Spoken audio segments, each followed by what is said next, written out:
وذكر فإن الذكرى تنفع المؤمنين۔ مولانا مفتی عبدالقیوم عتیق صاحب بظاہری کا ہر اتوار کو بعد نماز مغرب درس قرآن ہوگا، انشاءاللہ خود بھی سنیں اور عمل کریں اور ثواب کی نیت سے دوسروں کو بھی شیئر کریں۔ الحمدللہ رب العالمین والصلاة والسلام على اشرف الانبیاء والمرسلین وعلى آلہ وصحبہ اجمعین، اما بعد۔ سورۃ الطارق مکیہ۔ بسم اللہ الرحمن الرحیم۔ والسماء والطارق وما ادراک ما الطارق النجم الثاقب ان كل نفس لما عليها حافظ فلينظر الإنسان مما خلق من ماء دافق يخرج من بين الصلب والترائب إنه على رجعه لقادر يوم تبلى السرائر فما له من قوة ولا ناصر والسماء ذات الرجع والأرض ذات الصدع إنه لقول فصل وما هو بالهزل إنهم يكيدون كيدا وأكيد كيدا فمهل الكافرين أمهلهم رويدا۔ صدق اللہ العظیم۔ محترم ناظرین اور سامعین کرام، سورہ طارق یہ مکی صورت ہے، اس میں 17 آیات ہیں۔ اس صورت کا شان نزول یہ ہے کہ ایک مرتبہ حضور اکرم صلی اللہ علیہ وسلم کے چچا ابو طالب آپ کے پاس تشریف لائے۔ آپ صلی اللہ علیہ وسلم نے ان کی خاطر تواضع کے لیے دودھ اور روٹی پیش فرمائی۔ آپ دونوں کھانا کھا رہے تھے، اتنے میں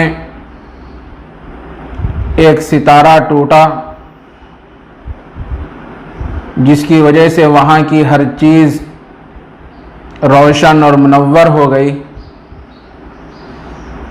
ابو طالب حضور اکرم صلی اللہ علیہ وسلم سے کہنے لگے کہ یہ کیا ہوا؟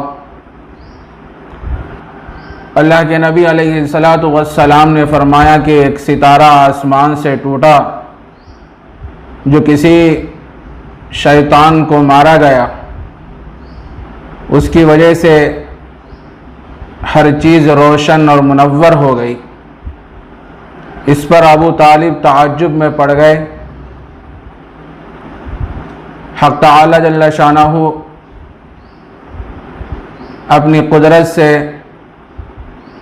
بعض مرتبہ ایسی چیزوں کا اظہار کرتے ہیں تاکہ لوگ سمجھیں، ایمان جیسی عظیم دولت سے مشرف ہو جائیں۔